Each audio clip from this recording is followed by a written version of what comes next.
If you're a high-ticket business owner that sells your product over the phone, you're going to love this video because I did a speech at a sales conference in Sydney where I spoke to a room full of high-ticket closers and I gave away the exact framework that the closers on my offer use to get to $1 million a month in cash collected, selling basically products that are 5.8 to 7.8 to $10,000 and plus, all over the phone, one call closes. I'm gonna walk you through sales frameworks and mindsets that aren't anywhere else on the internet because I developed this myself from scratch. And if you're a salesperson watching this, you wanna make more money, grow your commissions, stay tuned. Grab a pen and a pad, let's dive into the video. Lovely to meet all you guys.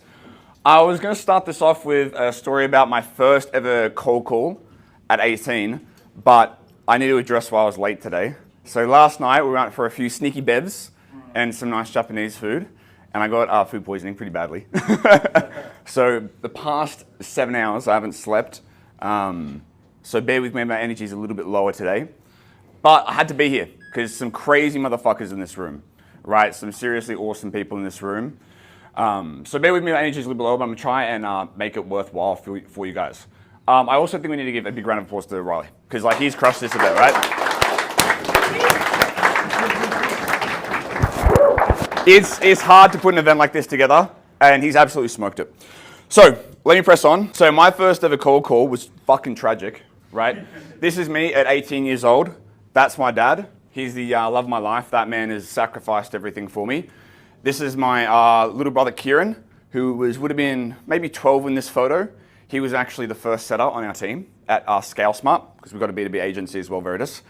And Fons, does he still hold the record for most cash closed in a day, or did you beat him? No, he still has it. He still has it? What is it? Like 24. Yeah, so he has the highest record, 24,000 cash collected in one day at 17. First ever job in his life, right? So what I'm gonna share today works, as that's what I taught him. He worked fucking hard, right? So it's not some magic system, but today I'm gonna go very tactical, so bear with me if it drags out, but I'm gonna try and move very quickly through it. So my first ever cold call at 18.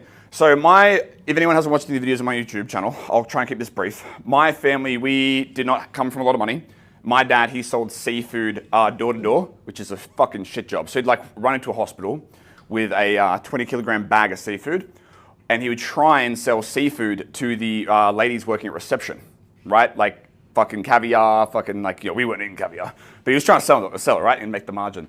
Anyway, so I had to, because we couldn't pay the rent, so I had to get into sales. And I remember the first ever sales call I made was I was trying to start an SEO agency in the basement of our parents' house, which I'll show you in a moment. And I was shitting my pants. If any of you guys ever made cold calls, you know it fucking sucks. There's no way to sugarcoat cold calling, it's terrible. Anyway, so I was like, all right, well, what do brilliant salespeople do? Well, they probably look up people who are on the second page of Google and try and convince them that you can get them to the first page of Google. I didn't know shit about SEO, right? I just knew that's probably like what I should try and pitch them. So I'm like, all right, I'm gonna do floor Sanders, because they list their business number on the website, like their mobile number. It's gonna be the business owner. So it would have been like maybe 7 a.m. or maybe 8 a.m., something like that on a Wednesday, right? So I call up this guy, he's on the second page of Google, and he picks up the phone. I'm like, I'm fucking shaking, right? Like I was cooked myself. And he says, g'day, it's blah, blah, blah business. How you going? And I'm like, it's Lachie from Praise Digital. I'm calling, like no proper intro, right? I'm like, I'm calling because I want to see if you want to go from the second page of Google to the first page of Google. And there was this long pause. And he's like, you got to be fucking taking the piss, mate. And I'm like, fuck, I don't know much about sales, but probably not supposed to start out like that, right? He's like, I was like, sorry. He's like, do you know what day it is? I'm like, it's a Wednesday. He's like, it's a public holiday, mate. It's Australia Day. And you know that I'm based in Perth because I was calling from Melbourne, right? At that time, without the fucking daylight savings change, it was 4 a.m. fin. Right? So the dude fucking smokes me. So he smokes me because I called this guy first of a cold call on a public holiday at 4 a.m. and he thinks he's getting a job, right?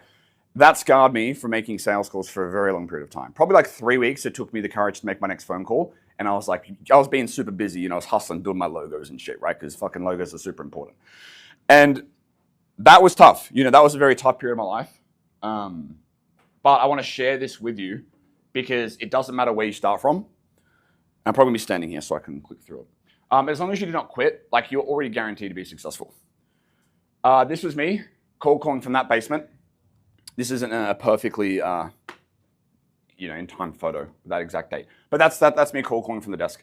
I then said, I hate sales calls so much, I'm gonna get a job where I'm forced to learn how to do it, or else I'm gonna get fired, right? We also needed money to pay the bills, right? So that was also a bit of it. Then I got a cold calling job for Census, who owns the Yellow Pages, right? So technically the biggest digital marketing agency in Australia, right?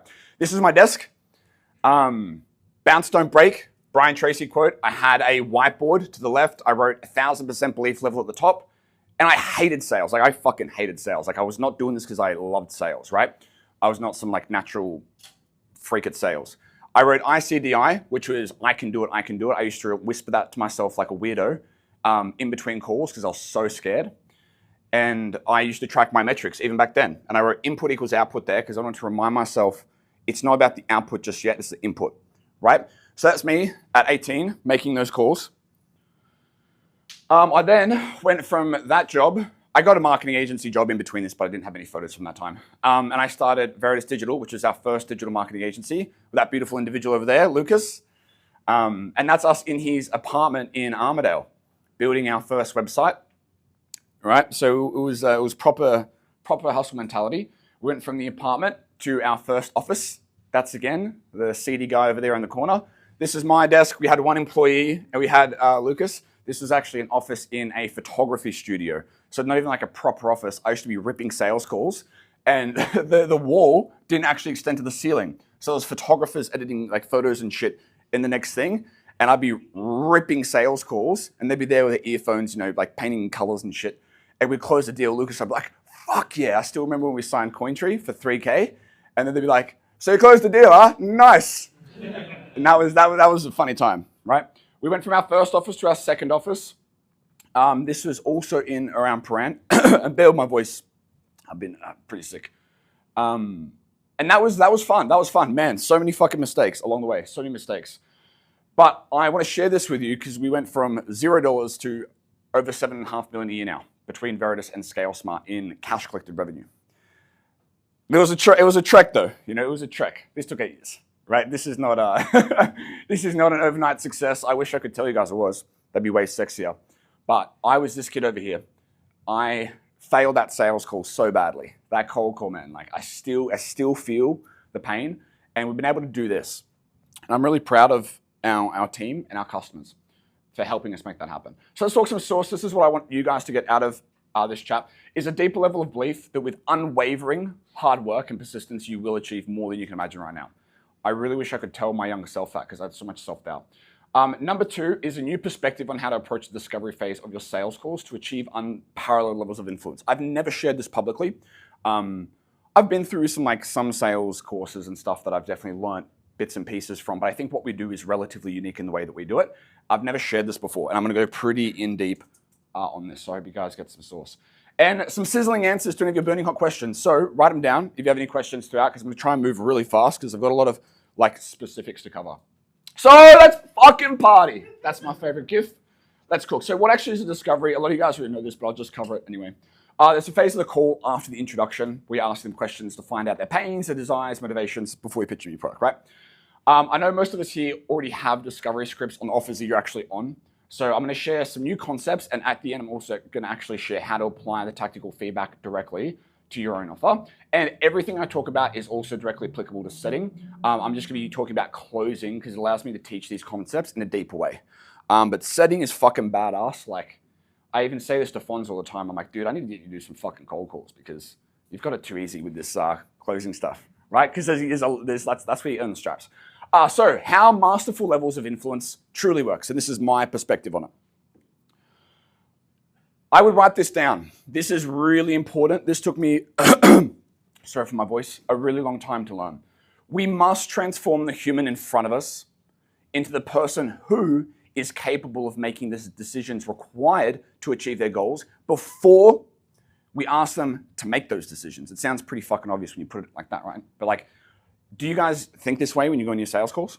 Or you just think about trying to close a deal, right? Because everything I'm going to share with you today is how I went from 0 to, with a lot of help from my partner and friends, to $7.5 million a year.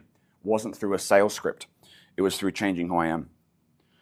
The fact they're on the call and not already achieving their dreams is evidence they are not yet that person.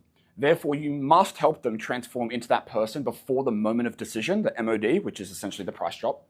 And this is a little diagram to help you guys visualize this. So they get on the sales call and they're starting as what I refer to as like the 1.0 identity. The version of you right now who doesn't have what you want, that is the 1.0 identity. You never truly break out of that as long as you keep moving the goalposts. We're going to be talking about the discovery process, right? So you guys have one right now. They will then face the moment of decision, which is seeing your pitch. Okay, the bridge is essentially the price, right? They have to jump on this bridge that looks scary, that looks shaky, they've never been on it before, right? And are they going to see it with the 1.0 dunce hat, or are they going to see it from the 2.0 crown hat? That is completely dictated by you guys. And if you guys ever hear any closer talk about why they lost the deal, and they don't talk about it from a perspective of how did I make them the 1.0 or the 2.0, they're a fucking pleb. In my eyes. Respectfully, of course. So if they see it through the 2.0 eyes, which we'll get more towards, you're actually going to give them a new identity, and the new identity will lead to new decisions. Okay? So they'll take those new decisions, and the new identity equals new reality. Fonz didn't go from where he was at to now making surgeon money because he learned more tactics. He has a different identity.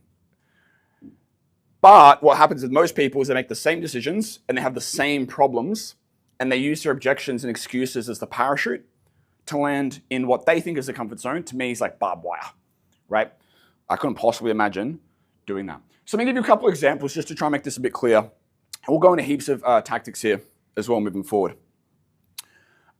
This is a B2B agency example. So in Veritas, we help all kinds of business owners, predominantly service business owners, generate more leads, more sales online, right? And it's very funny talking about B2C versus B2B.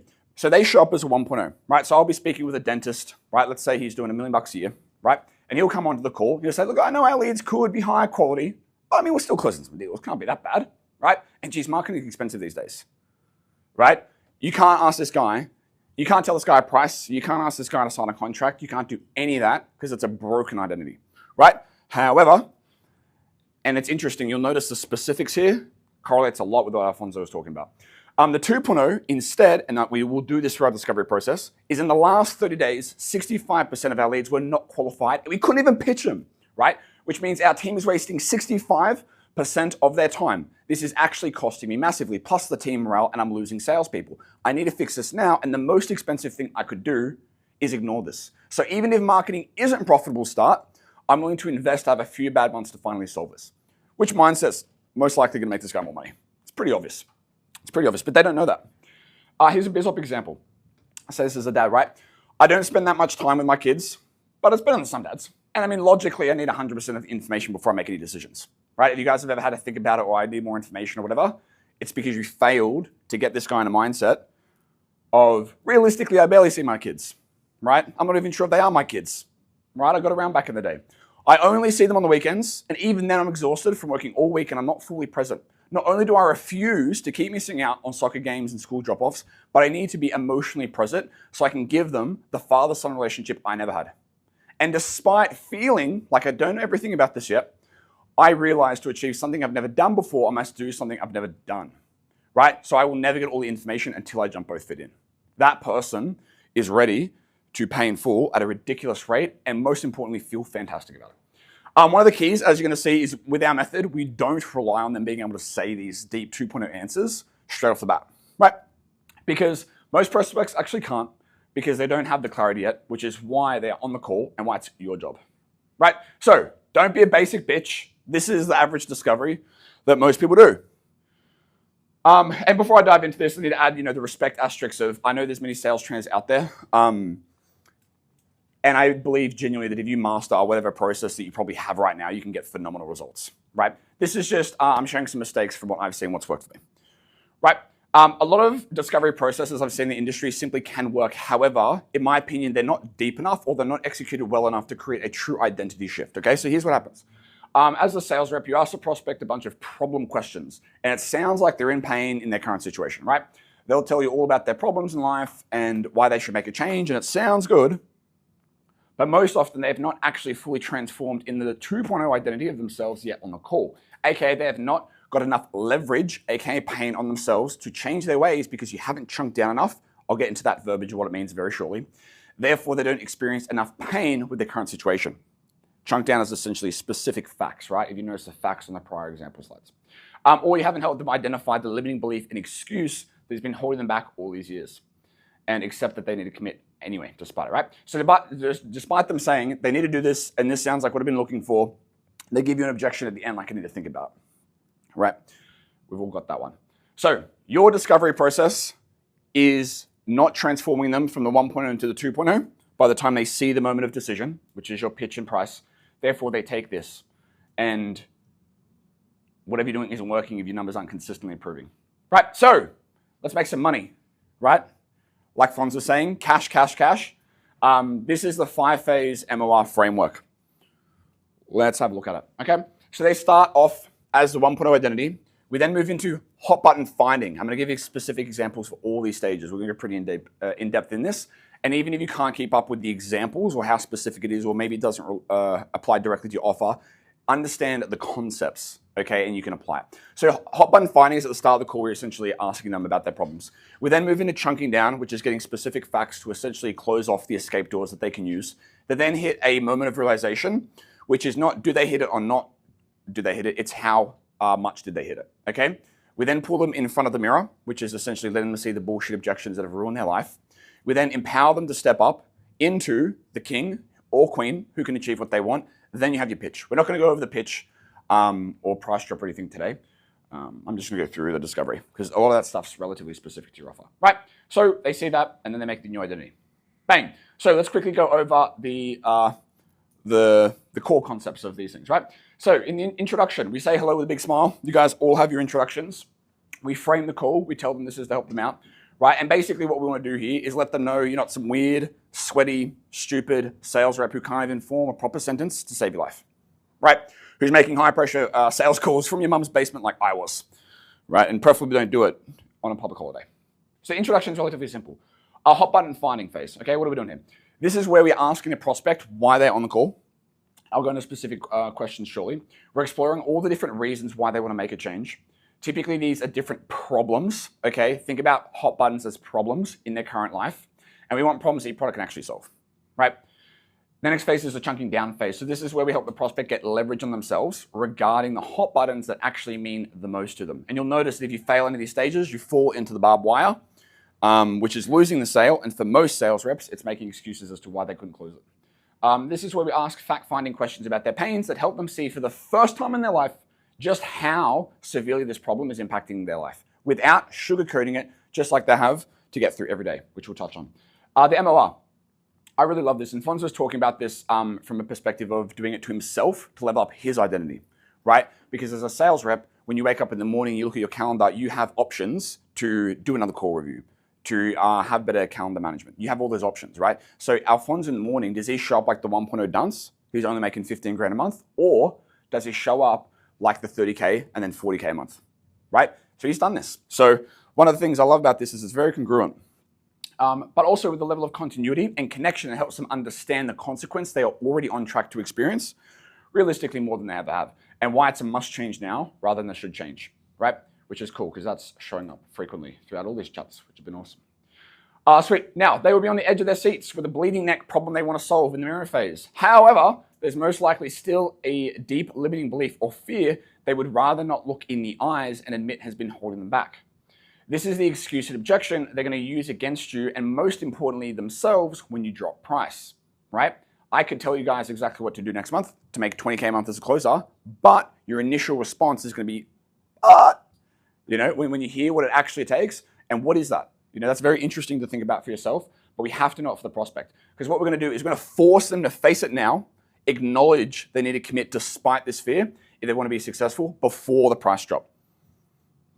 Empowering the 2.0 identity. Now, once you've helped them get massive leverage on themselves through chunking down and identify the limiting beliefs that hold them back through the mirror phase and admit they need to do something about it anyway, you must empower their 2.0 identity. And this is very rarely done. And their characteristics before asking them to make a commitment from a position of potential and abundance, right? Then you proceed to the pitch. So In my opinion, I believe this is the highest form of leadership, coaching, and influence because you're actually helping them overcome their limiting 1.0 identity. Like here, you guys, you're changing identities, you're not making sales. And when you get really good at this, you will enter other teams and you will fucking wipe the floor with them, right? I can promise you that because most people, they're focused on making sales, right? Which is the best version of themselves, who does make the decisions required to achieve their goals, not just getting a yes at a credit card. When I hear a lot of salespeople talk about sales, and I think that I am a salesperson, right? I think we all are. It's very surface level. It's kind of like hearing beginner business owners talk about wanting to start online business. They failed at affiliate marketing, but they never really gave it a crack. And they want to figure out the tactic. Like, what's the tactic that's going to make me money? The reality is you will never find the tactics. The tactics are all on the internet for free. I can guarantee you taught by someone a lot more qualified than me. It's why haven't you done anything about that? And I love this because we're really helping people. And the cool part is, and we actually have less than a 1% refund rate at Scale Smart, right? And we do a lot of units. Is because our sales guys do this, right? So when the person gets closed, they don't feel like they just got closed, right? Like, has anyone ever worked on an offer where you get the payment, you're like, all right, sweet, got the next call, good luck, and you fucking throw them some logins? Yep. I certainly have, right? That sucks, man. That sucks. This guy's the fucking goat, man. I fucking love this guy. I used to, when I was fucking broke and addicted to drugs, every day at lunch, I'd go sit by myself in the library and I just listen to this guy's seminars and just write notes. This is probably the most impactful quote I've ever heard in regards to like making money, right? Or doing, changing identities. Making $1 million is not the important thing. It's becoming the person who can make $1 million. That's the important thing. And that's what we're doing for our prospects. So let me walk you through a really detailed version of this. I'm not sure if I'm going to need one of you guys to help me get this lucid chart up. It's in the next browser tab.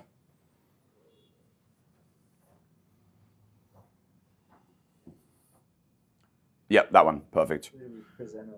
No, that's it. I'm just going to roll through it like that. Yeah. Let me see if I can somehow zoom in on this thing without being able to properly see it.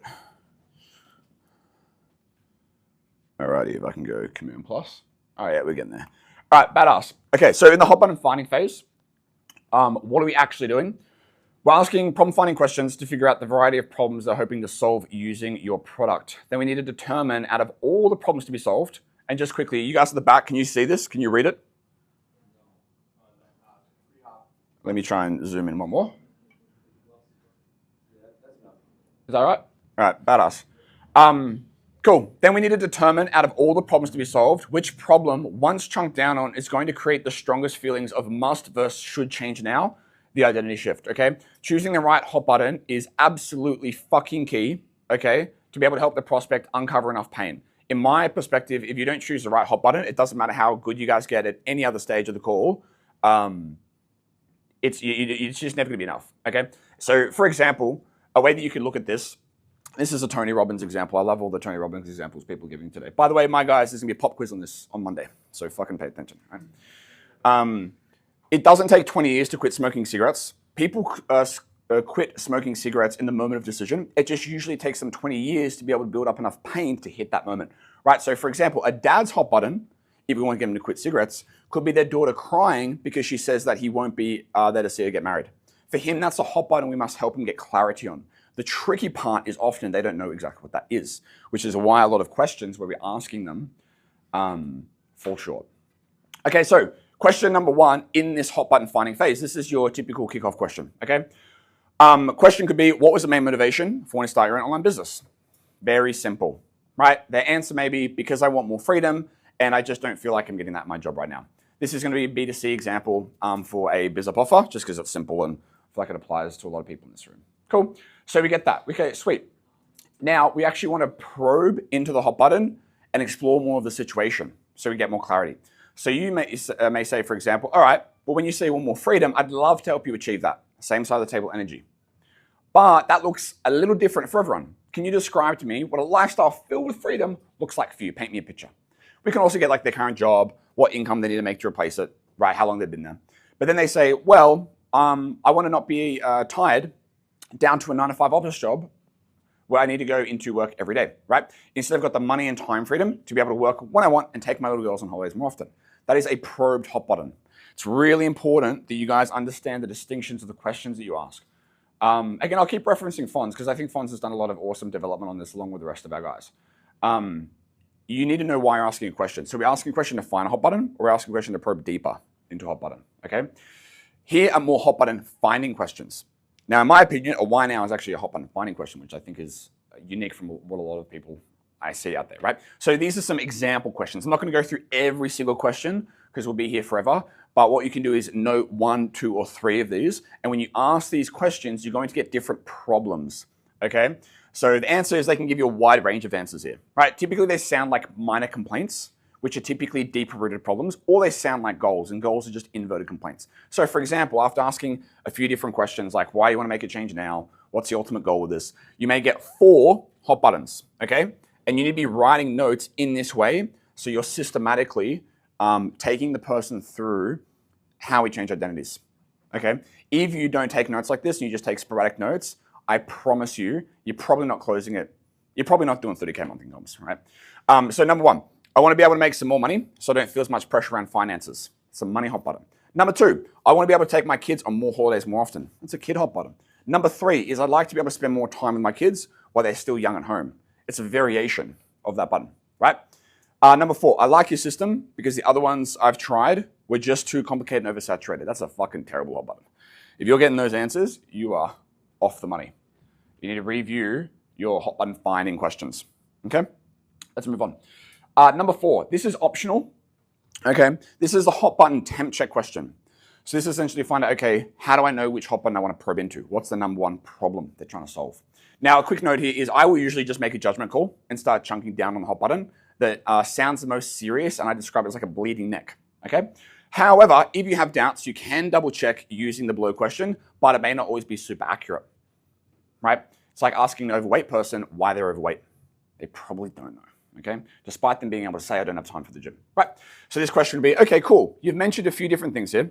We like to help people solve the number 1 biggest challenge at a time. So if we were to help instantly fix any of these problems, which one would have the biggest immediate impact on your life right now? And this may be an example, right? Well, I guess right now for me, it will be making more money, so I'm not under as much pressure with the bills rising costs, okay? That would be a good example. That gives you a bit of an indication. So the result of the hot button phase is you and the prospect, which is most important, have gotten a basic understanding of the 1 to 2 primary hot buttons, aka problems, which are having the biggest negative impact on their lives right now. Therefore, you have a focus point to base your questions around for the remainder of the call, helping them solve this hot button. If you don't have that clarity before you start asking any other questions, you're fucked. And you're essentially going through the call because you've got 40 minutes to burn and you're praying your fingers at the end. And that's really easy for shit sales reps to do, but we're in this room, right? None of us want to be shit sales reps. Cool. Chunking down. What are we doing? Now, this is one of the most important concepts of influence I could ever share with you. So let me give you the tummy fluff analogy. Some of you guys have heard this. I think I did a video on this that I posted in the chat a while ago. Okay, so let's say that somebody went on, let's say you went on a 6-week holiday to Italy, had a few more pizzas, a few more wines, because it's Italy. Why not? C'est la vie, right? And you get back and you put on a bit of weight, right? But you don't want to admit it, right? So you look in the mirror and you're like, geez, put on a little bit of tummy fluff, right? We say tummy fluff, we soften it. Okay, now, if you're speaking with a phenomenal personal trainer who's been trained in the ways of Bruce Lee on influence, right? He'll say, interesting, well, a bit of tummy fluff. For me to actually be able to help you hit your goals, I need to get a really clear baseline of where you're at right now. So you say tummy fluff, let's get an idea of what that is. Please step on the scale. And he waves a magic wand and the scale appears, right? And so you step on the scale and now you have to look at a fucking number. It's not tummy fluff anymore, it's 6 kilos, dude. You put on 6 kilos in 6 weeks, right? That level of sharpness is indisputable in terms of the pain. So we don't rely on prospects knowing the pain that they have when coming to a sales call. We materialize it out of thin air, but it already exists, okay? And we do that through very smart question asking. We may also say, okay, cool, well, how many pant sizes have you gone up? They may say 2, right? These are specific facts that we're accumulating. Okay, interesting, and like, what's your BMI right now, right? Oh, I don't really know what that is. Okay, cool. And if you're a good rep, you say, grab your stomach fat. Does it look like 1 or 2 inches bare? 2 inches? Okay, cool. You're in a BMI of 25 plus. For your age, let's call it 41.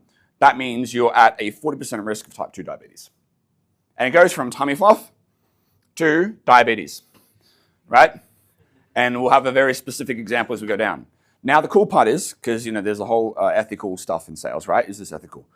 These are facts from the person's life. In no way, shape, or form are we putting, we're not creating a scenario that doesn't exist. We're helping them sharpen it, because if he goes through thinking it's tummy fluff, he's never going to get his ass to the fucking gym, right? He's going to keep eating pizzas and wines. So here we are, specific fact-finding questions that bring clarity to what's actually happening right now in this situation. That's the hot button. And how bad it is, so they can no longer soften it.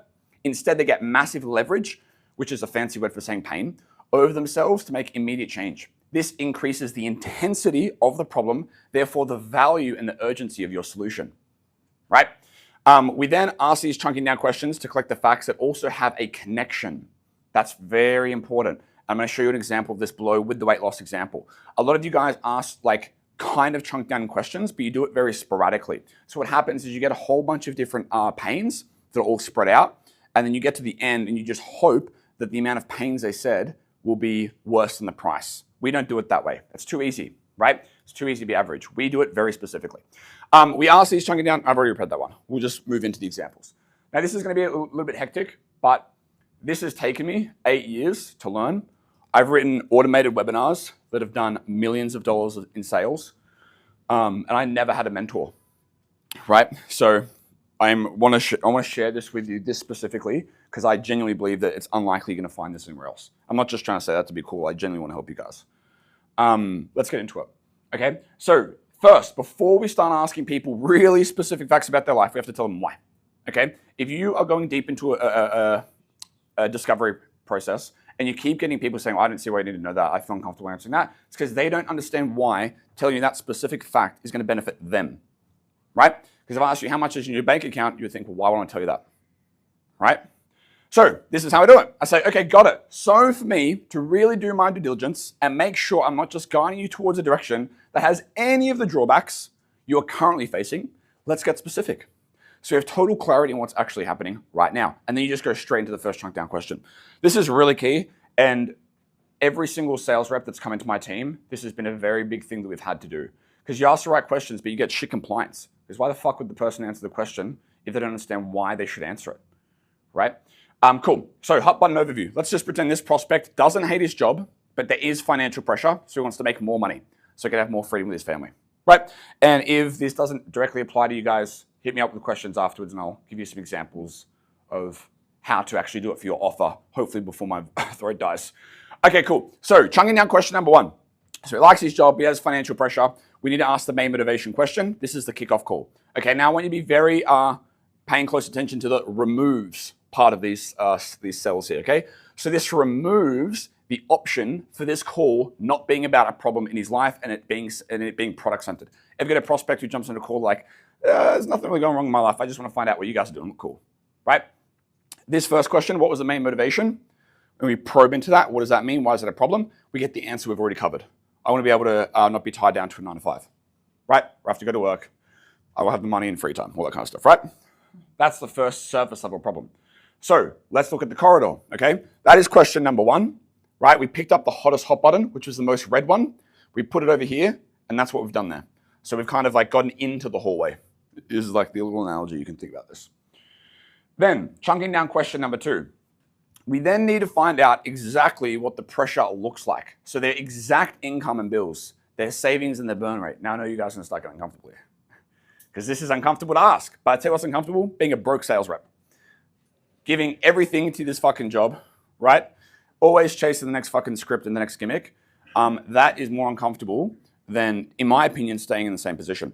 One thing that Fon's touched on at the end there around like founder mindset, I think one way that I describe that is when I was closing for this offer at the start, I also had to help Lucas run Veritas, right? So we were running Veritas, managing all the clients, doing all the sales, and we were launching a B2C coaching info product. When I get on a phone call, I have so much pain associated, because I want to be at 100 million a year, right? I have so much pain associated with having a 60-minute phone call and nothing happening from that call than I do about asking anyone uncomfortable questions. You can ask anyone on my fucking team, right? They just basically get grilled every Monday morning on why their numbers aren't clear enough. You can ask them about that, especially Navid. No, Navid's killing it. He's crushing it. What did you do in commissions last month, Navid? 24. There you go. How many months have you been with us? 3rd month. Third month. What was your max commissions before that in a month? Like Let's give him a round of applause. That's pretty badass, yeah? And I can say that about multiple people on our team, right? So he shut up and he hustled. So this is a part of why we do it. Okay, cool. So what are we doing? We're bringing exact clarity to how bad his financial position is. It creates feelings of the situation being worse than he thought, but still true. It's still true. So it sharpens a general complaint, which is what a lot of you guys get, and then you're trying to close people on general complaints, into a serious fucking problem. This is key. It removes the option for the tummy fluff softening. It removes the it's not that big of a deal feeling. This enables him to see the truth in his situation with the most clarity for the first time ever. So let me walk you through a really specific example. I know going through this, you guys are like, whoa, that's really personal, and I don't know how to do that just yet. That's okay. Ask. I need help. But if you guys want to get really fucking good and go into teams and smoke them, and most importantly, decide where you want to go with your journey, you have to be this good. Okay? So we go into it. All right, fantastic. Well, if you want to make more money, right? Reason why? I need to do my due diligence, get an idea of where you're at. I'm not just going to say we can make you fucking 10K. I want to make sure I can take care of you and your family. So, what's the income right now? Let's call this guy John, and let's pretend he's at 6K a month. Okay, fantastic. You're at 6K a month. Naturally, if there's financial pressure, I need to understand what that looks like. What's the rent? The rent, I think it's about a few grand. I need an exact number, dude. I need an exact number. So I'll get it, and I won't move on. So we get rent at 800. We get groceries at 200. We get utilities at 500. Petrol at 800. Right? All these things, and you can see he even has an investment property. So he's not a dummy, right? But there's lots of people doing okay, but still lots of pain. So his total here, and this is an example. If we're doing weight loss, it'd be a similar example to what I went through before. His total outgoings are $8,520 a month, right? We then, okay, and we ask the prospect, okay, sweet. So if your income's 6K, I haven't got my calculator on me right now. If we're burning through 8,520 a month, how much have we gone backwards in the bank account? I'll make him answer the fucking question. Because that hurts. That stings, right? It goes from tummy fluff, the bills, they're adding up, but it's not that bad, right? Dude, you're losing 2,520 a month. So, given that burn rate, I need to have clarity, what do you got in savings? Now, key to being able to ask these questions is you have to have great rapport. We can touch on that in another stage. Or if you have questions at the end, we can do that. So let me say, okay, cool. Well, if you're losing $2,520 a month and you have $25,000 in savings, geez, man, like, I didn't pass math. How many months until you get zero? He says 9 months, right? That is really painful. Let me ask you guys a question. If I said to you guys, okay, what's the KPI for your offers in setting and closing? Okay, cool. What did you do last month? How far off are we from KPI? Okay, cool. Think about that number. How many more months do you think your offering is going to accept that happening before it pulls you into the office and says, hey, dude, it's not working out? I know that's a very swift example, but you thinking through that will make you guys feel less comfortable than you felt before I asked those questions, right? And then if I said, okay, cool, well, how many call reviews have you done in the last 30 days, if that's such a problem? The specifics, you can't avoid them. They're indisputable. And the more you run this, especially if it's on one offer, like one product, you get really good with these questions. When I get on a sales call, I know 16 questions like this as soon as they say hello, right? So it's very, I don't want to say it's easy because nothing good is easy, but I'd say it's very predictable and there's no hesitation or uncertainty, all right? So then we say, okay, and that's not accounting for any emergency bills, right? And just so we can be prepared, what could some of those look like? A list off all the things here. And you always get these. Flights to the wife parents in Melbourne for their birthday, it's $900. They're always there, right? So doing this, we now close door number 2, which in this scenario is him not needing to make more money. Now he has to make more money, right? It's not because you sold him on it. It's not because he said it. It's because the facts of the situation mathematically add up to that. So then we say, sheesh, damn, okay. I can see these numbers definitely are not adding up, right? But it could be worse, man. Why is this such an urgent problem now, though? This is going to be the immediate pain he's experienced because of the income versus bills, which he'll now be able to give you a way better answer for than if you just asked this to him before he chunked down those facts. If you ask people problem questions and you haven't got the facts, that's when you get shit like, oh, it'd be nice to make more money. Who doesn't want more money? Oh, I'm feeling a bit of pressure on the bills. But this is way better, okay? So this removes the option for not making more money. So I've got lots of examples here. We'll go through a couple of them. Why do you need to make more than $6,000 a month right now? What's happening? He'll be able to actually give you an answer now. Not a tummy fluff answer, not we're fucking crossing our fingers that he can come up with a great one on the spot, right? It's specific enough. What debts are stacking up because you can't pay them off fast enough? He now has more clarity on this. So he can actually say things like the car payments, utility bills, we're falling behind on those ones. I'm really struggling to keep up with those payments, right? These are more of like the questions that all you guys try and rip off the bat, but if there's no evidence there, it's not sharp enough. You're trying to chunk down on general complaints, right? What financial pressure is that putting you on right now on a daily basis? How does that feel? Honestly, a lot, because I'm getting calls every day from debt collectors, and our car loan company says they're going to seize our car if I can't get up to date on the repayments, which would mean I need to take the train to work every morning, and I'd have to leave an hour early and get home later, which means less time with my wife and kids. If you guys aren't getting answers like this on your sales call, you're not making $30K a month, right? And I'm going to keep using that example, but realistically, Font should be pushing $1 million a year. Like, that's where we need to be. Because he's still only 10% of this in terms of skill, right? But he's hustling hard. He's pushing for it. In what ways are you guys trying to save money right now? What are you coming back on? He'll be able to give you a more specific answer. Well, I told the spouse we need to limit the grocery shopping to once a week and only really the essentials for the kids, right? Another one. What do you think the kids want to do right now that you can't afford? How does that make them feel? These questions, I know some of these answers may be like, okay, well, if you're going to write out the answer like that, sure, I could fucking close this guy in my sleep.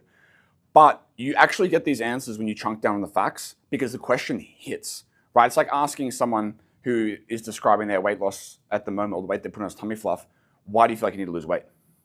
Right? Oh, because I would feel a little bit more comfortable at the beach with my shirt off. But as you'll see here in a moment, we're going to get people to actually understand that they're going to have a fucking heart attack if they don't do anything about it. I'll show you. Cool.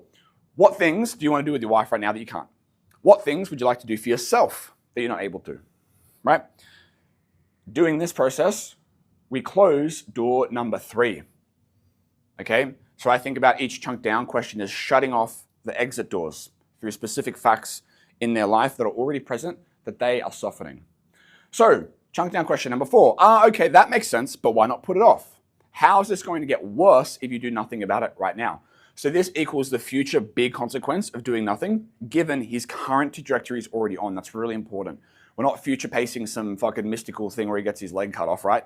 It's actually already happening to him. And he'll feel it really hard and will give us a very strong MOR, and piffing people becomes fucking light work. When you can do that, it's way easier.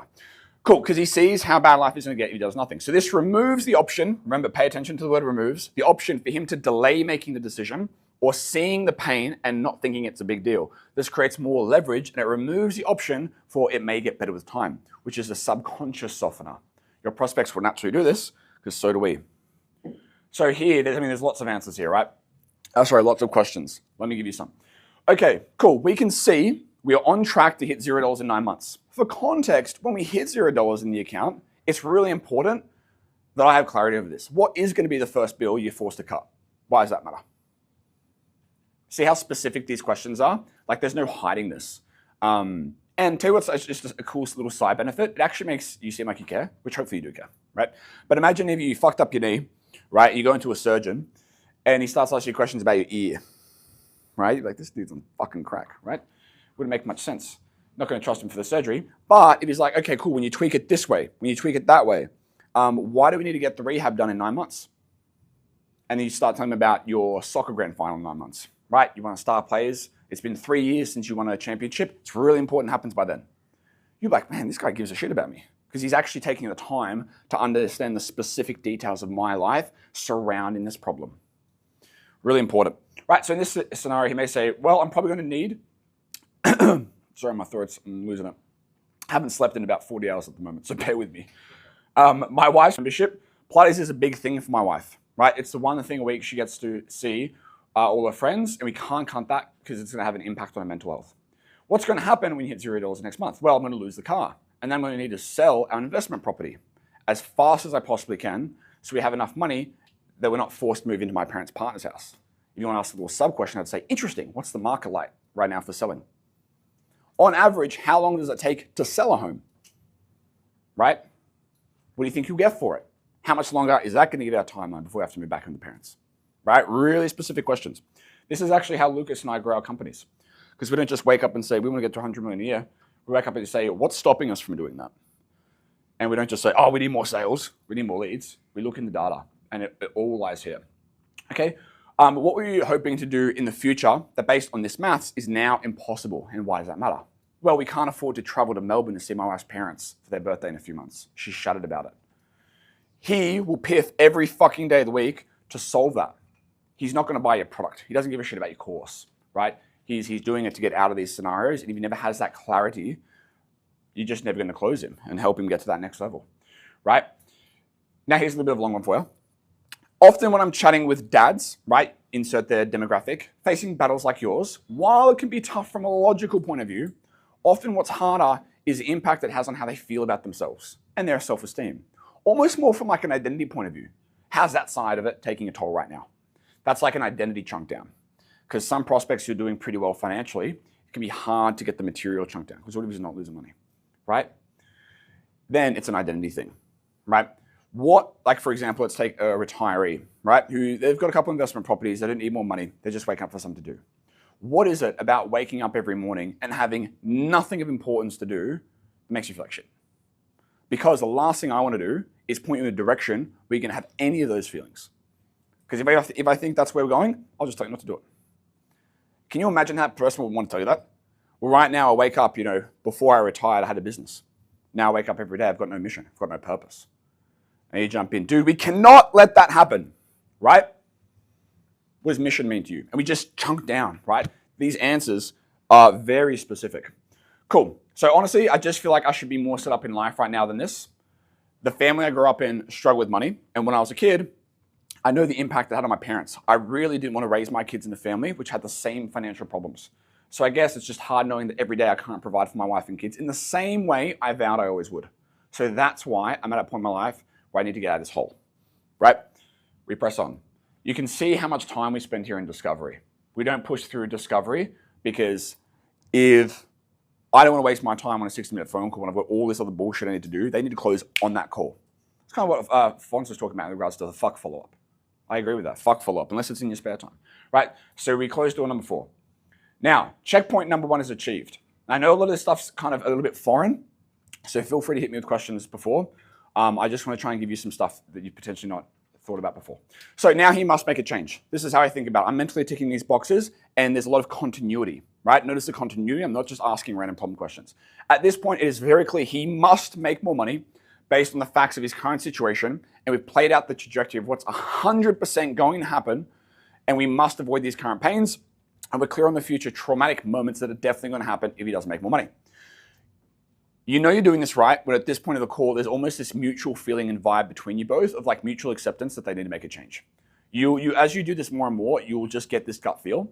And it's so strong that you almost don't even need to say it out loud. You just kind of both know that you need to make a change, right? It's kind of like if you were driving down the road with your missus and you need to go, I don't know, pick up fucking yogurt from a supermarket and you make a wrong turn off. And you both look at the map, you're like, we gotta fucking turn back on this other road now, right? It's just like accepted.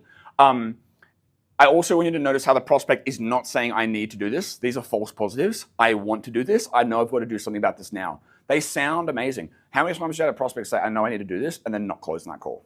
I've had a lot of them, right? And I fucking hated it. So that's why we developed this. So here's a surgeon example.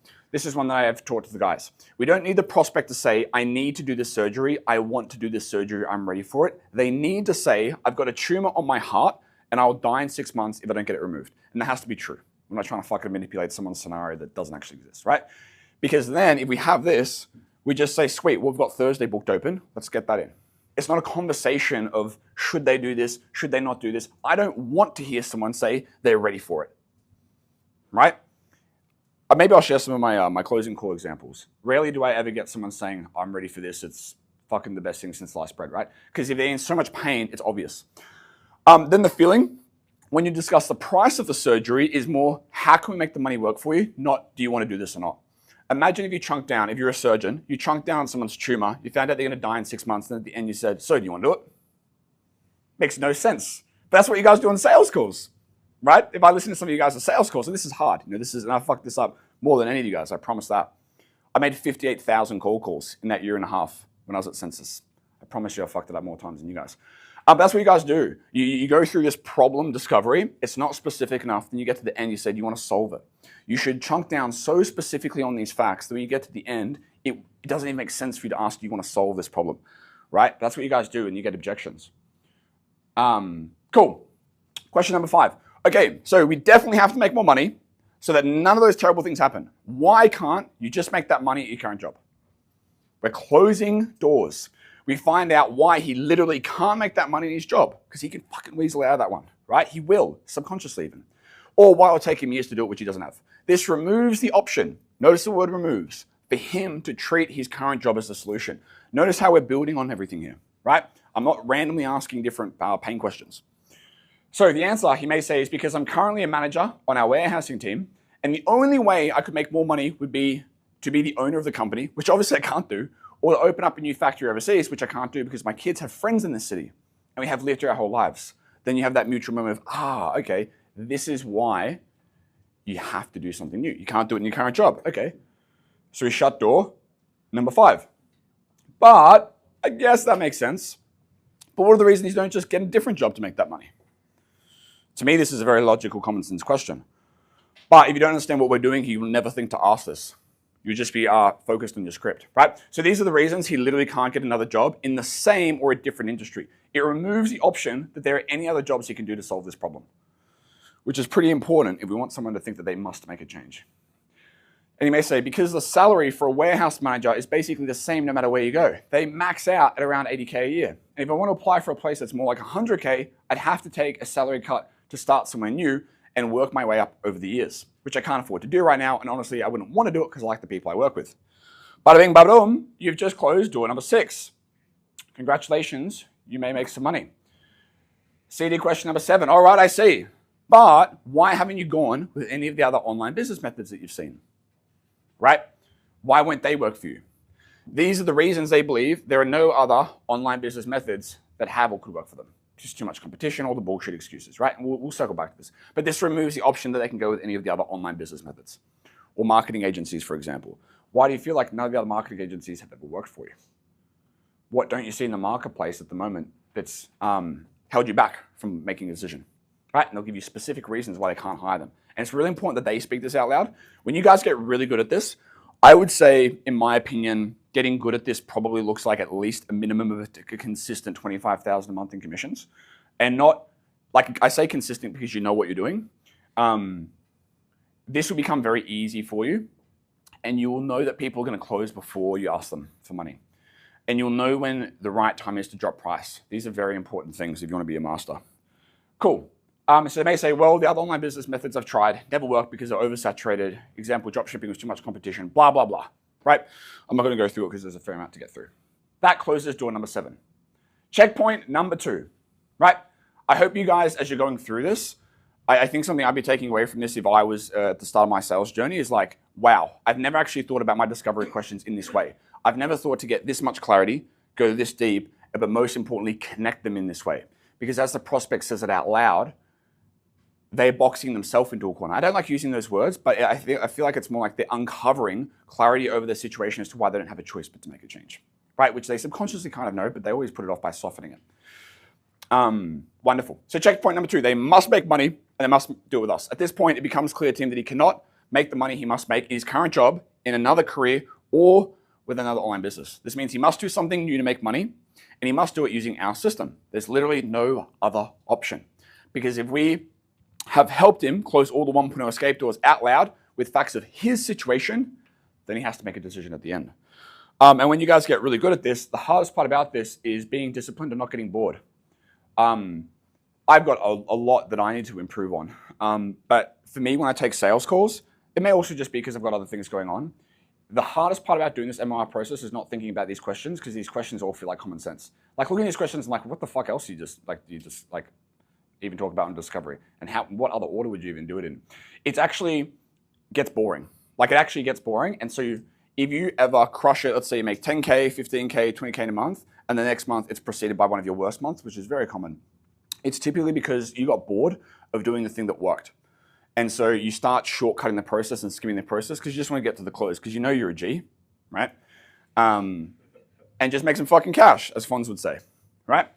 But you have to have very high standards because you can put in 99% of the outcome, the 99% of the input and get 0% of the reward. You can do this process 99% effectively, but if one door is open, you won't be piffing people like crazy and it'll always feel frustrating. But if I don't close someone, I will go back and I'll look at which fucking escape door did I not close on this call. So the next call I get on, there's no clarity around I need to work harder, I need to hustle harder. That was a shit lead. It's like, well, I didn't fucking close out the option for him to go and work another job. So why the fuck would he spend $6,000 on something that's risky, right? That's not in line with his current identity. If you can just get another job, it's way safer. I'd do the same thing. Cool, MOR achieved. Because for the first time in their life, they've spoken aloud the specific facts of the hot button with the most clarity they ever have. Plus, they've done so in a way which they build upon each other to help them come to the conclusion, the MOR, that they literally must make more money right now to avoid the dire consequences. They literally can't do it in their current job, a new job, any other online business methods. Therefore, they literally have to make a change right now. They just have to, and they can do it using our solution, right? Cool, MOR side notes. This process, this is kind of cool. Because when I have to write an automated webinar, it's like a 2.5-hour sales pitch. It's an automated video. They click a YouTube ad, they start watching it. They can click off to fucking Netflix and TikTok at any point in time. But how do I get them to stay for 2.5 hours and generate millions of dollars without taking a single phone call? I need to use how we actually primarily work. So for example, this process actually triggers the stress hormone inside our bodies called cortisol. So the more intense you chunk down, the more the person actually experiences a physical chemical reaction, okay? And it's that same hormone that triggers our fight or flight response, and it will cause humans to take dramatic action, sometimes even bypassing logical thought processes. So you actually have to use this really ethically, right? Like if you think of a mum who walks out of the supermarket and her kid's under a car, she throws the fucking groceries and runs over to try to pick it up. She can't pick up that car. But because the stress hormone cortisol has gone, it bypasses any logical thought process. You can do this repeatedly to prospects on a call. It's not rocket science. It's relatively complicated, but you can do it. And why not get good at this stuff, right? One of my favorite parts about this is everything they're saying and the reasons to make the decisions are based on their reality. We're not putting anything in their mouth to manipulate them. We're just helping them see uncensored their own life. We then proceed with the MOR phase if needed, right? That's where we help them connect the dots between all these facts so they actually experience MOR more certain to even speak it out loud. Once you get really good at this, you don't have to actually have an MOR phase. It will just hit them and they'll be like they'll be like dazed and confused on the call that they've never even considered this. Okay, this is just one more example because I want to try and give you guys specifics because I know these concepts can be a little bit airy-fairy. What if the prospect dislikes their job? Okay, let's pretend they dislike it. So what we do is we chunk down on hating their job before finances. This is what it will look like. Chunk down question number 1. Okay, so you mentioned that you don't like your job. What about it specifically? Again, reason why, because I don't want to put you in a direction that has any of the downsides that you're currently facing in your current job, right? We chunk down on exactly why they hate their job, day-to-day hours, all that kind of stuff. This removes the tummy fluff that their job isn't that bad, right? So what would this look like? What is it specifically about your current job you don't like? Well, it's very labor intensive. I can't remember what example this was, maybe a tradie or something. I think it was like a young hustler tradie. I'm picking up and laying bricks all day long in the hot sun, which is boring and hard on my body. It's not good enough. That is a minor complaint. I need to chunk it down to let him see how much that sucks. Interesting, dude. Well, like walk me through exactly what a full day's work looks like. Well, I wake up at 5, I leave the house by 6, it takes me an hour to get to work by 7, and as he's saying these things, his cortisol spiking, right? That's the key. And it doesn't feel like I'm selling him at any point. It feels like I'm listening to him. I'm asking him questions because I care, because I actually do. Because I know if he doesn't do this, he'll get to the end, he'll say, well, I don't want to buy a course. I'm just going to stay a fucking tradie for the rest of my life, right? I wouldn't wish that upon my worst enemy. No offense to tradies. Right? Then I'm laying bricks all day long up until 4 p.m. It usually takes me an hour to get home, so I'm home by 5 p.m. I'm usually exhausted. I collapse in front of the TV. I don't even have the energy to do MMA training anymore, right? Because of the pains in my lower back and low energy. Then we say, okay, well, that doesn't sound too bad, man. Why hate doing that? This is more of like the feelings, like the impact type question. We then say, you've been doing that for X years. Why has it now gotten to a point where it's so bad all of a sudden? What happened? That's like a why now question, but it's tailored to a specific chunk down. Okay, most of you guys, when you ask why now questions, it's like, interesting, John. We're like, why now are you making a decision to do something new? Why now do you want to change? You get really shit answers. So for example, like we get answers like, oh, well, your ad popped up. I just saw you out on YouTube. I want to reach out and see what your thing was about, right? Because I want to make more money. But when you ask a why now question related to a hot button, you get clear answers, okay? You get facts. We're looking for facts. We stack facts because they're indisputable and they trigger cortisol. Cool, so we move down. And what triggered this? Are there others still in your job that have been doing it for years and still there? This is a classic young hustler who looks at all the old tradies and is like, fuck that. I don't want to be that guy. I want to escape the matrix type kid, right? And what about seeing them and their life makes you so motivated to get out of doing this? I'm not going to go through these answers. I can send these through to you guys. But they basically just describe how shit the old dude is that they work with life is, right? And that hits pretty hard. How is working this hard had an impact on you? Your health, stress, families, right? We're collecting facts. And he's probably never spoken these out loud before. Cool. Chunking down question number 2 for not liking their job. I mean, man, that doesn't sound ideal, right? But you've been doing it for 6 years. Why do you feel you must get out of it now? What's going to happen if you're still doing this in 1, 3, or 5 years from now? What's so bad about that? And I won't let him off with any weak answers because I'm going to get to the end. I won't close the deal. I won't help the kid. And it was wasting my fucking time. And your goal as a salesperson, realistically as an entrepreneur, because you all are entrepreneurs, you just have an individual person business. You haven't got multiple employees yet. If that's what you want to do. Your goal should be to increase your earnings per hour. Another way you could think about that is increasing your value per hour, right? Because you guys are all getting paid exactly what you deserve on your offers. It's not the offer. I mean, maybe there's a shit offer, right? I've been on some shit offers with a shit calendar. But if you have a shit calendar, you do nothing about it, well then why would anyone pay you any more money? Because you're going to fix it, right? So this is kind of, that's a little bit of a side lesson, right? So here he may say, my body's breaking down on the tools right now. I've already got scoliosis in my back. It's getting worse. I won't be able to bend down and lay bricks or walk in the next 12 months. MOR, right? There's the mental side. Honestly, I'm just depressed at my job. I'm having panic attacks. If I keep going, I'm gonna have a full emotional breakdown. Then there's the identity side. It's just not who I am anymore. I hate waking up, looking in the mirror and seeing this is who I've become. Just don't fuck with it, right? Number 3. I'm gonna try and move a little bit faster through this, guys. Let me just do a quick time check. Cool, 60 minutes. Alrighty, after they answer that, I can see why we definitely must get out of that job immediately. You can't say that until they give you those reasons, because to me, it doesn't make sense. It's way more comfortable staying in a job. Because there's no choice, we can't let this consequence happen, but why not just quit tomorrow?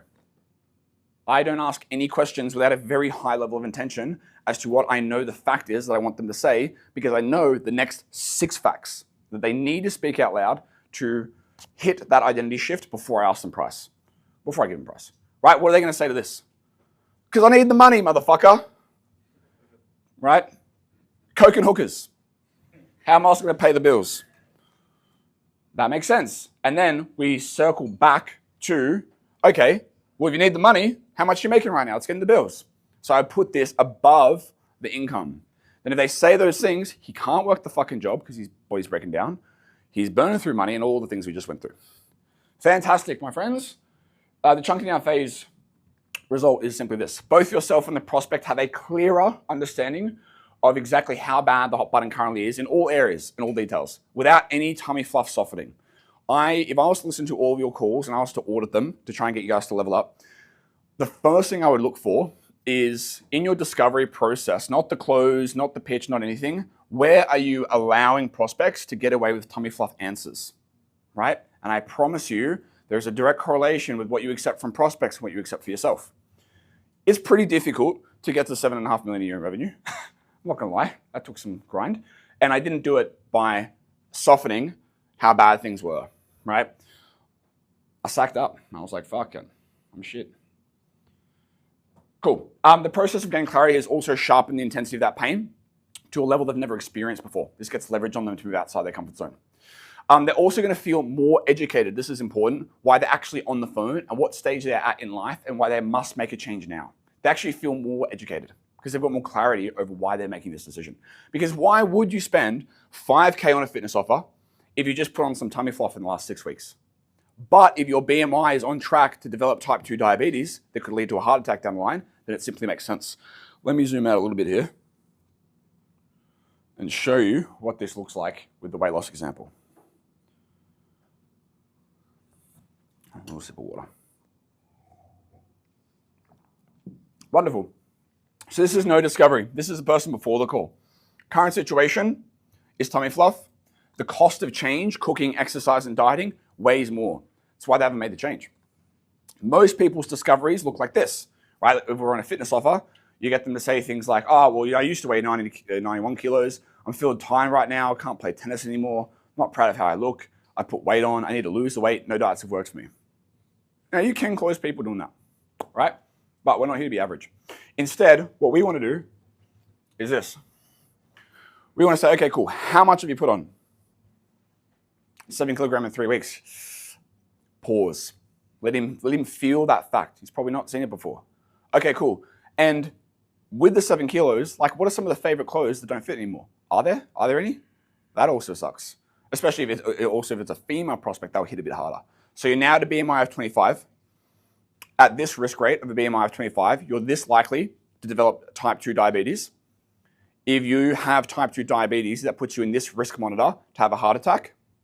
And what happens to the wife and kids in 24 months if you have a heart attack? Because you don't make a change. What are they going to be without me? You have to get this. This took me so long. And I know it's hard. I know it's not easy. But if you never have the vision for your sales calls to do this, you're just going to be average, right? And you're going to be stuck talking about all the bullshit that most sales reps talk about, where you can work really hard on it and you can make improvements on it, but do your commissions double and triple? Navid did this, right? 8K a month to 24K a month in 90 days. I don't know many people in many careers that could do that. On a new offer, by the way. He hustled fucking hard to do that. It wasn't just the magic sauce. Alrighty, let me try and press through. We've got a couple more to go through. The moment of realization, face the mirror, and then empowering the 2.0 identity, right? Cool. So what we're doing in the MOR, the moment of realization, fuck, my voice is really clapped out. I really got done with food poisoning. I thought maybe I got date raped or something last night. The moment of realization is where, after chunking down the right hot button, we've laid out all the facts of exactly how bad the situation is, so they can't ignore it and soften it. We then connect these facts so they are all interlinked and they build upon each other, which creates momentum, and it leads to a logical and emotional conclusion. They generally just don't have a choice, right? Because that's when people make changes, is when they don't have a choice. If I put a gun to someone's head and say do 50 push-ups, they will do 50 push-ups, right? That's essentially what we're helping the prospect do to themselves. This is how Lucas and I level up our own identities. This is what Alfonso's whole talk was just on. Now, to be honest, if you do this very good at chunking down, you don't need to do this step, right? It will just hit anyway. Now, side note, if you guys use normal cost of inaction questions, this is where you can use them after you've chunked down, right? So you're less likely to get false positives. So this is a little framework for you guys, just to try and make it really simple. You will find what works for you. I'm just trying to make this a systematic thing for you. So you say, okay, John, I can see what's happening here. Now I want you to think this through with me. Can you see how right now, and you go over the facts, is causing the current consequence, and this is the path we're already on. It's not going to get any better. It's going to lead to big consequence next time. Let me give you a little example. Okay, John, I can see what's happening here. Right now, I want you to think this through with me. Can you see how the fact that your income is just 6K a month and the bills are at least 8K a month means you're burning through 2K a month in savings? And that's not even including any emergency bills that are going to pop up in the nearby future. And because your salary is capped where you are, you literally can't make the money you need to cover these bills or try and find any other job because they're already the same salary, unless you're willing to take a pay cut, is all his words, which we know you can't do right now, right?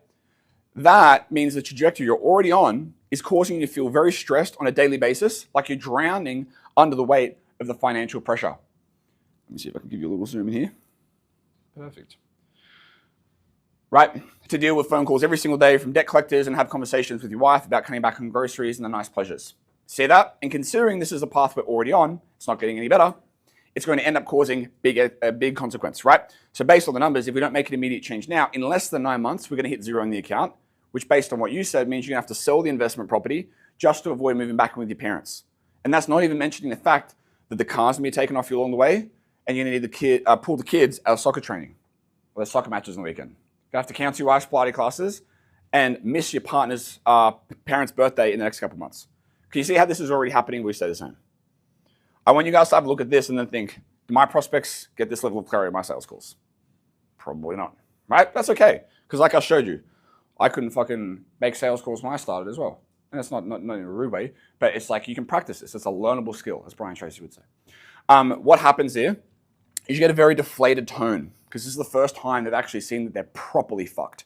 Like if you get like very polished answers from prospects saying, I need to make a change, I want to make a change, things are bad. But it's like, this dude just doesn't sound like it's a must for him. It's because he doesn't have the facts and they're not connected. That's what it is. And anything you spend time improving besides those two things, I promise you it's a waste of time. I tried it for 8 years. Right? Why do you feel like we must not let this happen? And it'll give you an answer. Do you honestly believe 100% that you have literally no other options and you must make a change now to avoid exit consequence in Y time? Why? I usually don't actually ask these, but if you want to be really safe, you can do this. Fantastic. This is the MOR phase, not the hot button phase. This is the stage where the prospects are in so much intrinsic pain, that means internal, not extrinsic, which is external, that they're talking very slowly, they sound deflated or depressed, and in a very healthy and positive way, a lot of our closing calls, people cry because they've never gotten clarity on this before. If you've never had someone cry on your sales calls, it's because they've never hit an MOR, right? They're very healthy tears.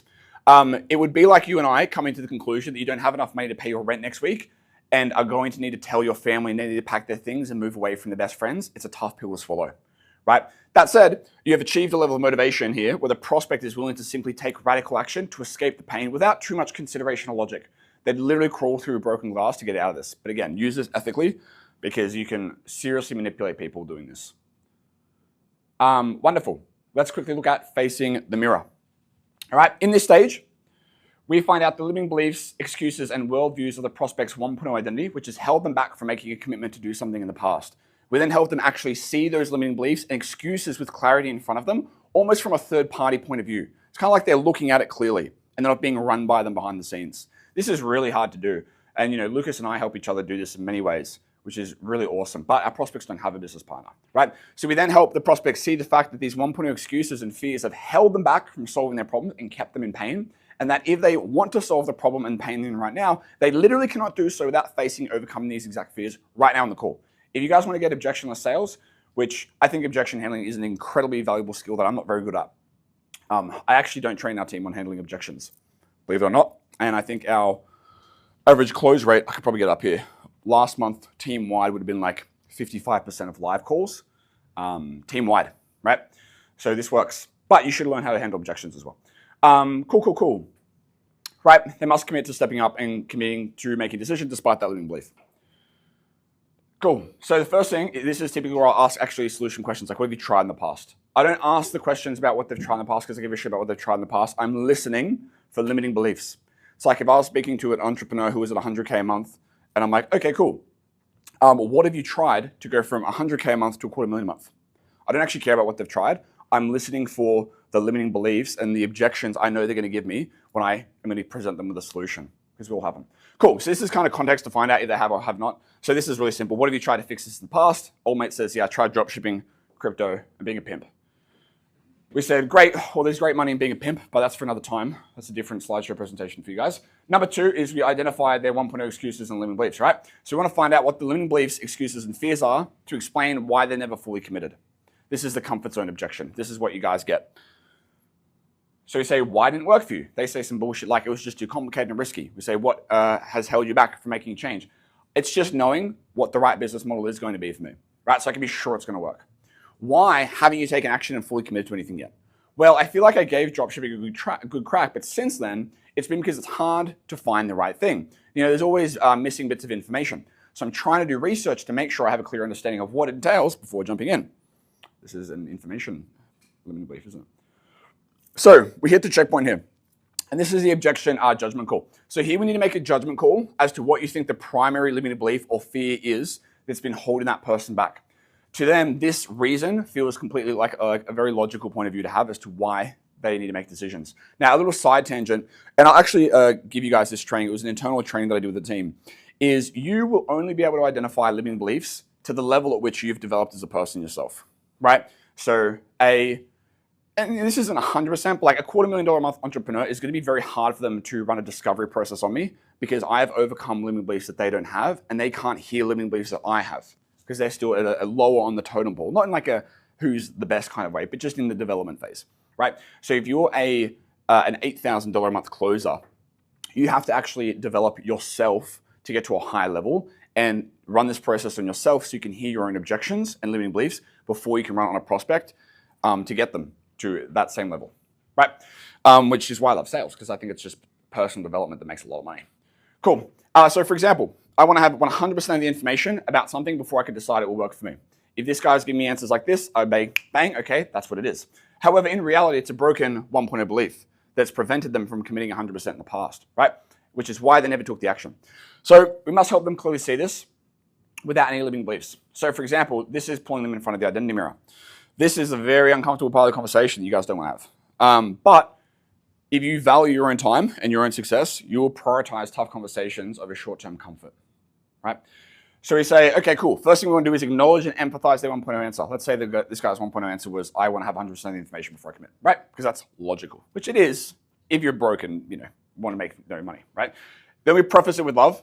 And from the bottom of my heart, there's nothing more I want to do than help you make more money so we can cover all the bills, remove any financial pressure, and change your life, right? So you can take care of your family. So I'm going to be 100% honest with you because I want to help you get out of this once and for all. We preface it with love. That's really important. We then have the coaching frame. From what I've seen, coaching many other successful students like yourself, and even going through my own personal transformation, that's why it's important. It's true. We then address their bullshit. While at first, I know it can feel like you need 100% of the information about something to be able to decide if it's the right fit for you, that's literally impossible, right? You are never going to know 100% about something until you actually go all in with 2 feet. And everyone who is now making 10K a month in the online business, or 3K or 4K, whatever the goal is, or has a six-pack, none of them had all the information before they got started. And they still made it work because they were committed to seeing it through, despite any short-term challenges that may have made them initially hesitant. So let's be real on a deeper level. This is where you call them out. It's not really that you need more research to be successful, right? From what you've told me, this is where we tell them the limiting belief that we've decided they're going to use against themselves in the end. From what you've told me, and from what I've been through myself, I think it's actually the fact that you're scared of failing. You're simply worried about what happens if you try this next thing and you can't make it work, just like the dropshipping business, right? And now you are even more in the hole. And that's what's been holding you back from actually being able to build an online business. That makes you the money you need to get out of this tough spot. And we shut up, right? This is very hard for people to hear. This is very hard for people to hear.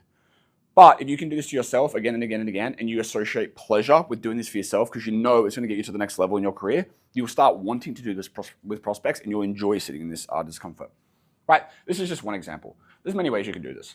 I would say this is probably one of the big distinctions that takes our guys from, let's say 10K a month to north of 20K, right? It's being able to never get off a phone call without having this moment.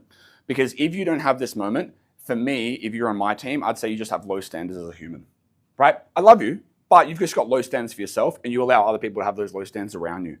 I really try in my circle of friends and people, if someone has a low standard around me, I call it out because I know it's going to help that person. And because every time I've done it for myself, it's taken me to the next level. So why the fuck would I not do that for a prospect on a phone call? Because it's uncomfortable? Dude. Wonderful. Sweet. Okay, cool. Now there's 2 responses here. This is important. We have a fight response, and we have a flight response. Notice this is our hormonal reaction to cortisol, isn't it? When someone punches you in the face, you're going to fight, you're going to flight. Same thing when we show someone. So let's say the prospect fights. They face the mirror, they acknowledge it, and they fight through it. They sound ready to commit and invest and having a real conversation. There's a feeling and a tone of acceptance that despite X-limiting belief or excuse, they're willing and open to make a change at a deeper level of commitment, which they haven't been before. So they may say something along the lines of, after we say that, yeah, look, I think you're right. Honestly, I've been really nervous about taking the plunge because I feel like I can't afford to lose thousands of dollars on a new business right now. But I also know that I'm at a point now where I need to make more money. I guess I've just been nervous and scared about going all in. But I know that if I keep putting this off and making excuses, let me see if I can exit that. I know that if I keep putting it off and making excuses, I'm going to be able to learn the skills I need to make 10K a month. So I guess I've just got to go for it and have some faith. That is what I want to hear from someone. And I know it's not a false positive because I've thrown it in their face, right? And I really hope you guys have people in your office that are doing this for you. And I hope that you're doing this for your teammates. And I hope you're doing it for yourself. Because if you guys don't do this for your teammates, if you don't have someone who does this for you on your offer, you don't do it to yourself, you will be trapped in the what's the next sales tactic chase that most people get stuck in. Now, if that happens, congratulations, they face a mirror. Let's go through this swiftly. Our prospect's response equals flight. They try and flight by not taking responsibility, right? So they may say something along the lines of, yeah, I hear you, and I think there may be some nerves, but also I don't want to go all in on something without knowing what I'm getting myself into. That's why I like doing my research, just to make sure what I'm getting into is legit. Now, the really hard thing about these limiting beliefs is when you speak with someone that you think is slightly more successful than you, has a stronger frame than you get bullied into accepting their bullshit, right? That's why I think you have to be above them on the totem pole, because if I was speaking with a 100K a month entrepreneur and they were talking about, they can't find any good sales reps, I would say, why would a good sales rep want to work for you, dude? Can't even get them consistent lead flow, bro. It's not that there's no good sales reps out there, because I solved that problem, right? So you need to be able to do that for your prospects. So if you ever get like tough prospects, don't back away from this, because this is how you guys are gonna get better, right? And I think that at the end of the day is way more important than the money you're gonna make in your career. So you pull them back in front of the mirror. You say, no chance something you get away with that, bruv. This is a bit of a longer example. I'll say, look, John, I agree with you. You definitely want to make sure that you have an understanding of something before you do it, obviously. That said, if I'm being honest with you, if you want to build a 10K a month online business, you are never going to fully understand it until you're actually in it and doing it. And I'll be the first person to tell you, once you actually start, there are definitely still going to be things you don't understand. That is the reality of doing things you've never done before to get an outcome you've never gotten before. This is the mirror moment. So for example, another version of this would be like, we call a prospect out for never committing. And they say, oh, but I like your thing though, because you send emails, you don't have to send that many emails, AI writes it for you. So what we do is we could accept that and be like, oh great, yeah, AI writes the fucking email for you, let's sell him. But we don't do that because we know that they're flighting from taking responsibility. We say, yeah, dude, like AI can write some emails for you, but let's be real, you're new to this. The first 50 emails you send, they're probably gonna be trash, probably not gonna work. And shut up. Now they have to face it because you just stole their excuse. You just stole the fact that it's gonna be easy. Now they have to face that. So the real question isn't what more information do you need before making a decision. The real question is, are you going to use the exact excuse that you need more information before going all in to avoid committing to doing what actually takes to see results with this online business and therefore never get out of the situation you're in? Or are you willing to put those short-term feelings of discomfort to the side and face them by going all in on starting your online business despite not feeling like you have all the information? Because you're more committed to doing what it takes to solve these money problems and take care of your family than you are to the short-term comfort of putting it off again. That's real. I love people in my life that talk to me like this because I'm like, man, that guy gives a fuck about me. And with this guy, we can achieve big things. But if people don't talk to me like this, I don't like it. I don't accept it. And I talk the same way to my reps and they do to each other as well. It's how we have a culture of winning, right? Because they can't avoid it now. And we're making them face this moment before the price drop. Because I promise you, they face this moment. The question is, do you let it happen before price drop or after price drop? Happens on all your calls. Way harder to handle it after price drop. You still can, because that's where objection handling comes in. But they may say, you're right. Look, I am more committed to solving these problems and taking care of my family than I am towards feelings of needing more information. I guess I was just nervous, right? And then you have achieved the mirror phase. They now have clarity over the limiting belief or fear that used to silently hold them back from making decisions. They've experienced the emotions. This is really important. I'll say it again. They've experienced the emotions and logic of working through that fear. So now when they face the decision to invest, they do not need to go through those emotions with price on the table. It's really hard to do that. Because when you put price on the table, the fight or flight kicks in again. So it's significantly easier for them to make that decision. Alrighty, almost to the end here, guys. Doing very well. This is the empowering the 2.0 identity, okay? So by this stage of the call, the prospect's gonna be super flat. I wonder if I can get a little zoom in. The prospect will be super flat. You've basically helped them see with the highest level of intensity and clarity they ever have before in their life that they are in a terrible position with horrific consequences and that the limiting beliefs and excuses they use to justify their inaction are complete bullshit over the past 10 years and it's their fault, right? They're not going to give you a fucking medal for that, right? They're not going to be very happy with it. So naturally at this point of the call, the prospect has basically no self-belief in their ability to do or achieve anything, right? Because why would they? You just gave them indisputable evidence that that fact is 100% true, right? We don't want to ask somebody with no self-belief to place a bet on themselves, right? We do this all the time in sales calls. We get the pain, we probe into it, we make it feel painful. We ask them, why did the dropshipping thing fail? It's because you're a bitch. Okay, cool. Let's try again. It's not a great position. It's not a great frame to ask someone to do this in. Right, so at this stage of the call, we're essentially going to lift up the prospect's emotions, strengthen their belief. That way the prospect feels empowered and capable and excited when you go through the pitch and ultimately drop price. So they're more likely to take action in alignment with empowering emotions, right? we can ask like the heaven island. This is kind of like the goals. Like describe to me, right? The exciting part is once we make this happen and you're making 10K a month, what's life going to look like for you? Paint a picture for me. See, this is goals. We don't spend much time on goals in our company. Yeah, they give you a bit of an answer, right? But then we go into this. So we want to pump them up, right? So let me give you an example. This is a bit of a long example because I want to just play it out. I'll say something along this, and I actually mean this shit as well. I'm not just saying it because it's in the script. I'll say, honestly, John, from a coach's perspective, I want to say I'm really proud of the challenges and the adversities you've faced in your journey so far. Because it's helped you become the person you are today, and now you have built up the successful characteristics that it's going to take in order to actually make 10K a month and become the version of yourself who can actually build a successful online business and who is making money not only easily ahead of his bills, but actually be able to provide a life to the wife and kids and allow them to experience the freedom, which you've always wanted to do for yourself. Remember that. Where in the past, you've been held back by feeling like you need all the information to get started and continually putting it off, right? Which would keep you trapped in your current situation for the next 5 years. But instead now, dude, now, because of what you've been through and where you're at right now, and this is how I fucking talk in the sales comm, injecting energy into it, and how committed you are to turning your why into reality, man, you're actually gonna make some real change, right? By stepping up into that new identity and releasing your full potential. By thinking, acting, and making decisions like the 10K a month John, who is capable of doing that once and for all.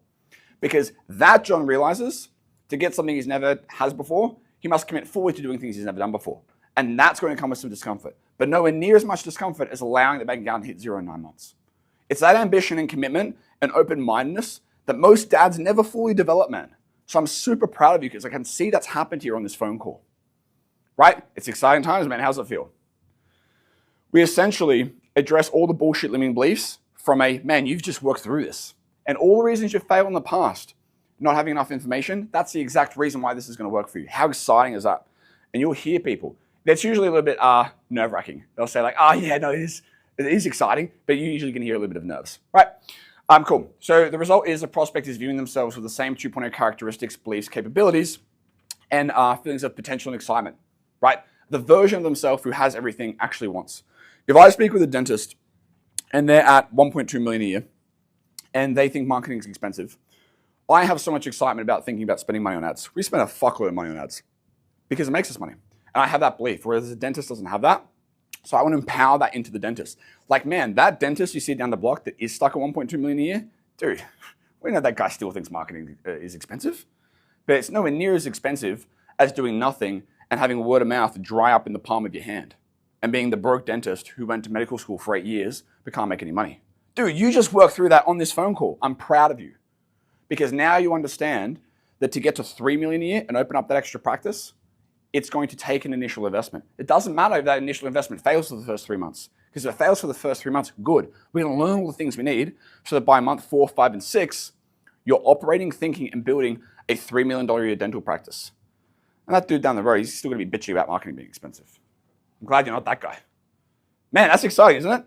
And you're like, fuck, that is kind of exciting. Like, right. That is the process. I'll quickly touch on some final slides. I know it's a bit hectic, but I'll send that through to you guys so you can go through it. Let me talk about how to apply this to your offer. That is what Navid looks like after our sales team meetings, trying to apply this stuff. And Quinn's in the back there with him. He's saying, take off the pants. Right?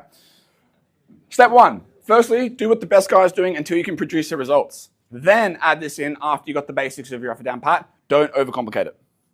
Step number 2, break your script down into these sections. Exploring problems, that's finding hot buttons. Sharpening problems, that's chunking down hot buttons with facts, not I need to do more about this. The MOR is them connecting the dots of those facts so they come to the conclusion that they can't do nothing. The mirror is calling out the bullshit limiting beliefs that you're gonna have to address anyway. We just do it before prices on the table. Then we empower them so the prospect actually has self-confidence. Because you can't ask someone to go skydiving if they have no confidence that they can actually go skydiving. Step number 3, if you don't have any of the above sections, I would add in 1 to 3 questions from what you've seen here today, and I'll shoot this stuff through to you guys, into a new phase of your script in order to strengthen that phase of the script based on what you learned here to trigger those pillars of change. Because what we just walked through, you guys already do all this. It's just how sharp is it? How detailed is it? Step number 4. If you do have similar phases in your script like the above, I would use the examples you've learned today to change, sharpen, or add to the existing questions you already have to ensure you're more effectively meeting the objective of that phase in your script. And step number 5 is I would also listen back to your call recordings to see how long you're spending in each phase of the script. You're likely spending way too long in the situation questions, asking about their situation, not enough time in chunking down, and the MOR. And usually almost no time for empowerment. Because you also can't empower yourself. Like, how often do you look in the mirror and be like, dude, I'm the fucking man, right? Probably not that often, right? So that's why you're not doing it to prospects. You can improve this simply by having more awareness and intention with how long you invest in each of these phases. And then number 6, I'd practice it, man. I'd practice. I post in the True Blues group. Tag me in it when I can get time. I'll do a review, or we can hop on a Sunday call and we can go through it. And I'd also ask our guys around the room.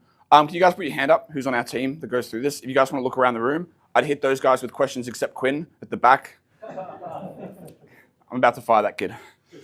Yeah, they're weapons, right? They're weapons. Resources to go deeper. I love that we've all mentioned this book. Look at that. Right? Fucking goated book. Ooh! Saucy dap. That's how we wrap it up. Chunking down, spin selling. Spin selling is a great book. This basically destroys every other tactical sales book that I've ever read in my life. It's very scientific. What they talk about is how most prospects spend way too long in situation questions. You know, what sort of services do you provide? What's your job right now? Blah, blah, blah, because they're very comfortable. Problem questions are hot button finding questions. He gives lots of great examples. Implication is chunking down. So the chunking down concept here is a little bit foreign to you. This book will really help. And the need payoff questions are more empowering questions. Right, and then I just love Brian Tracy, so I gotta put this one in here. I've watched this video so many times. This will help you guys with your specific characteristics to get to the next level. I also want to end on a quote here from Zig Ziglar. He's the OG sales gangster. You don't have to be great to start, but you do have to start to be great. I think that's just a nice reminder because a lot of stuff can feel very overwhelming. Don't let it overwhelm you from taking the first step. And that's it. Thanks for your time. Thanks, guys.